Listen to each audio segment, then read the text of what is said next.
Hello guys, welcome back to another chapter. We are now on chapter 22 now. Yippee!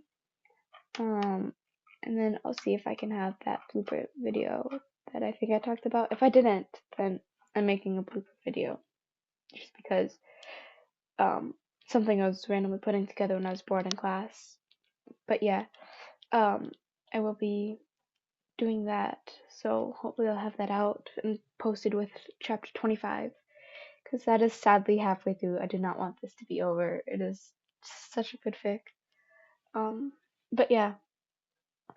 Let's get into it. We're in chapter 22. Mastermind Rise of Anarchy. Written by Clouds. My head in the clouds, not coming down. Read by MHA. Chapter 22. Manipulation. Summary. Plans and potential. Shota hated emergency meetings. It was bad enough when they were planned, but emergency meetings meant not only that he had to sit around talking in circles about issues that could have been resolved by email, but he had to rearrange his entire life at the last minute to do so. It wasn't that he was unconcerned about the league holding what basically amounted to recruitment meetings, but he didn't need to spend an hour talking about how to protect the students, when all it took was 2 seconds of determine that the most logical course of action was to set a curfew, or bargaining that at least he'd ask the students where they were going after dark. Needless to say that by the time he was finally able to pick area, he was not in a good mood. One of the main reasons why he'd used Monoma as a babysitter wasn't because his quirk helped teach Eri not to fear her own, but the thought that was a nice peek. But she trusted him. By the time Nezu called the meeting this afternoon, Monoma had already left campus to visit family, and Shota couldn't just trust anyone to take care of a traumatized little girl. She seemed to get along well with Tokoyami, though she absolutely adored Dark Shadow. So that's how he ended up dumping Eri at the 1A dorms, because the rat had only given them 15 minutes to get their shit together. As far as Shota could see, she currently wasn't crying and no one had gotten seriously injured, so it couldn't have gone too horribly. Hopefully. Papazawa! Eri lit up when she saw him and literally flew into his arms, no doubt due to the influence of Uraka's quirk. Dark Shadow trailed behind her, probably hoping to act as some sort of makeshift seatbelt, but Shota snatched her up with his capture weapon before he could reach her. "Well," Shota said dryly, "looks like you had fun." Eri nodded enthusiastically as 1A hung their heads in various states of sheepish embarrassment. Shota sighed. "Did anyone get hurt?" Ida shook his head frantically. "No, sir. We were very careful and—" "Good," Shota said firmly. "Are you ready to go, Eri?" He had been expecting her to cling tighter around his neck and nod, but to his surprise, she shook his head and wiggled to be let down. He let her go, of course, and she immediately ran to Tokoyami and wrapped him in a tight hug, patting Dark Shadow on the head as she did so, then ran straight back and grabbed Shota's hand. "I'm ready now." He still had a reputation to maintain, so instead of letting his students confirm and linger suspicions that he did, in fact, have a heart, he just nodded. "Perfect. Let's go." Eri waved a goodbye as he pulled her away, and she skipped along beside him to try to keep up as they made their way to his home. "Toko is friendly." "Yes, he is." Shota didn't think that there was any point in hiding something she could see easily with her own 2 eyes. Eri hummed thoughtfully. Why?" "Shh. Because people are idiots," Shota sighed. "He was taught by someone who turned out to be a bad person." "But he's not a bad person," Eri insisted, "and neither is Dark Shadow." Shota nodded. "Like I said, people are idiots. They let themselves be scared even when it's logically illogical. Tokoyami didn't do anything to make other people afraid of him. They just are." The fact is, he had insisted that Tokoyami go to therapy. That probably hadn't helped him, but hoped that it would be a slippery slope into counseling mandatory for all the students. Nezu, however, had been preoccupied with all the other challenges to even look at his proposal, and even if he had, Hound Dog probably wasn't available to meet with all the students because he had entire student body to look over. Plus, the school counselor had always been particularly close to Nezu, and Shota wasn't exactly sure that he trusted the principal at the moment. Eventually, Shota squeezed Eri's hand. What did you think about the rest of the students? Eri thought for a moment. Suchan is nice, but sad. And there's the one boy, but the one with the explosions. Bakugo? Shota raised an eyebrow, and Eri nodded. He's scary, Eri said softly. I'm sorry, he looked really mean. I was happy that he went to bed early. Is that bad? Shota nods and looked her in the eyes. You don't have to apologize. You never have to apologize if someone is doing something to scare you, okay? Even if that person is one of my students. If you think they're dangerous, come to me and I'll protect you. I'm not going to make you stay with scary people like Overhaul did. Got it? Eri gave him a firm nod, and Shota stood. Anyone else stand out? She started to shake her head, then stopped. I don't know. You don't know their names, or you don't know what to think. Eri shrugged. Levity is fun, but she trailed off, and Shota squeezed her hand again quickly before unlocking the door to their apartment and ushering her inside. But what? She's lonely too. Eri scrunched her eyes together. But not like with Toko. She wants to be lonely. Shota groaned. I was afraid that might happen. Why? Eri shook her head. She is scary. Like back at the explosion boy? No, she's blinded by her determination and letting it block out everything she should be more important. Shota collapsed on the couch. So she can't see how lonely she is? Eri frowned and climbed up beside him. Can't we just tell her? Maybe if she knows, maybe then she won't be lonely anymore. It's not that simple, he said, rubbing the bridge of his nose. How is he supposed to explain manipulation to a 7-year-old? Well, like, just like those people who are trying to get her to stop. There's also someone really powerful people who are encouraging her to keep going. Right now she's choosing to listen to those heroes, not the ones who care about her.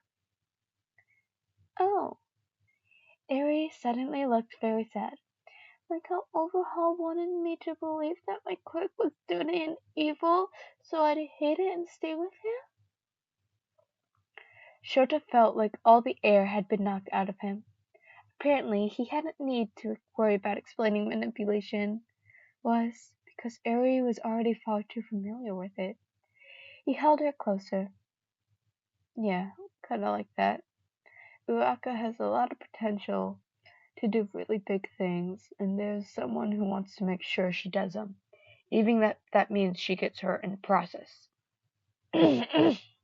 Sorry. Eri Harry turned to look at him. But that's bad. Yep, Shota confirmed. But do you remember how we talked about not all villains are completely evil like Mastermind? Well, not all heroes are completely good either.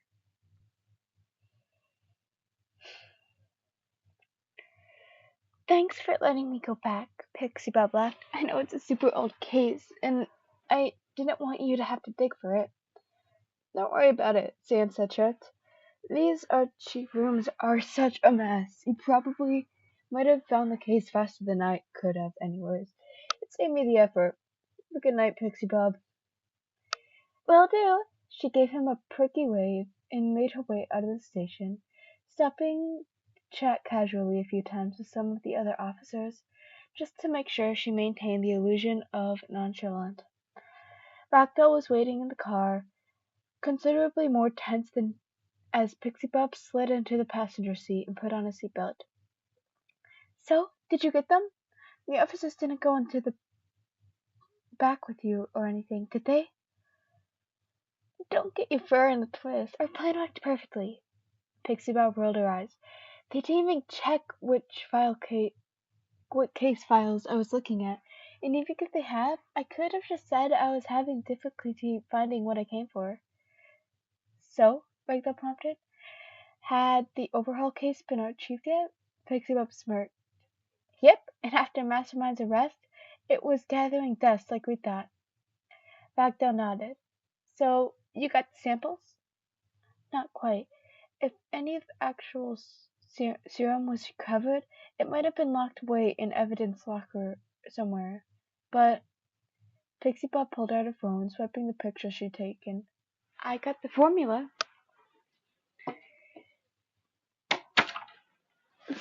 Yuzuku would be proud. Shigaraki was keeping his head and reaching out to potential allies in the underground. Dubby and Hawks were handling hero recruitment perfectly. Shoto actually was getting pretty good at this whole managing publicity and public image thing, although it probably didn't hurt that he was hot. What are you smiling about? Monoma handed back his phone. As much as I admire the reverse psychology, I'm not sure that a former 1A student has what it takes to pull off such a bold strategy. It's not really that bold, Spinner pointed out. He just implied the villain merch is kind of embarrassing, so the good guys will start wearing it ironically and saturate the market. It's not like people who actually support us are going to stop wearing it or anything. Monoma shrugged. There's quite a bit of it on the streets. I even heard from a former classmate of yours promoting it, modeling it. But yeah, Shoto nodded. Finally, the human glitter bomb is good for something. A stroke of brilliance on my part, Compressed bragged. I know the designer from the back of my showman days. It turns out a little funding goes a long way when it comes to choosing time models. It didn't take more than a routine robbery bank or two to convince him to make the boy the face of his brand. Villain merch is funded by the villains themselves, Monoma observed wearily. How poetic. Press chuckled. I thought so, yes. But publicity is our job, Shota interrupted. Your job is UA. How's it going? Well enough, Monomayan. Suppose Magni already told Hawks to pay his chick a little visit. Shota nodded. He's planning to visit a few more days just to be cautious. Probably a good idea, Monoma scowled. We wouldn't want to risk scaring him off again. Hey, Mustard already apologized for that, Spinner defended. And I heard he was practically at the civil meeting last meeting. Shoto rolled his eyes. He avoided Tokoyami completely. Spinner shrugged. It's still an improvement. Any other appointments we should know about? Shoto asked. Monoma shook his head. Not at the moment. With the way Uraraka's going, it's only a matter of time before she either shatters and we pick up the pieces, or she shatters and everyone realizes who broke her in the first place. Either way, the pieces fall in our favor. I wish we could still save her before she breaks, Shoto muttered. But Dabi said he's been in that mindset before. Thanks to the old man, there's no point in recruiting her while she's got her blinders on. Ah, yes, Compress agreed. We must wait for Isis to fall before we can pluck her up from the sky.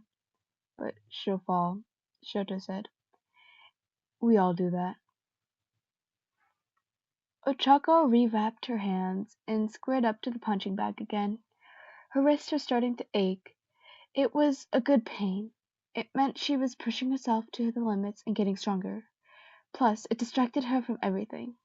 This afternoon with Aerie had been almost normal, because they weren't monsters who could put aside their differences for the sake of a little girl. But it was a harsh reminder that everything they could have if her classmates were willing to work just a little harder and not give up so easily. She was halfway through her set when the door opened. She only wasted one glance over before she realized it was Sue. "If you're not here to help me, then you can just leave."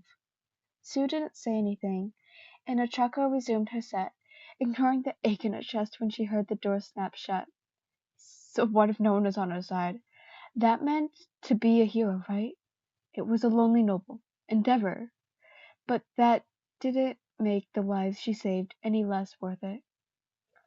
She didn't realize that Sue hadn't actually left when she heard a small croak beside her. All of a sudden, Sue was there, silently grabbing the punching bag and steadying it for her. Sue's facial expression was neutral as ever, but when Ochako nodded to her, she nodded back, and didn't flinch when Ochako started punching it twice as hard. A silent understanding passed between them, and Ochako knew that Sue wasn't going to abandon her like everyone else had. It was going to be okay. She wasn't alone. Shota closed Aerie's door silently and made his way to the kitchen.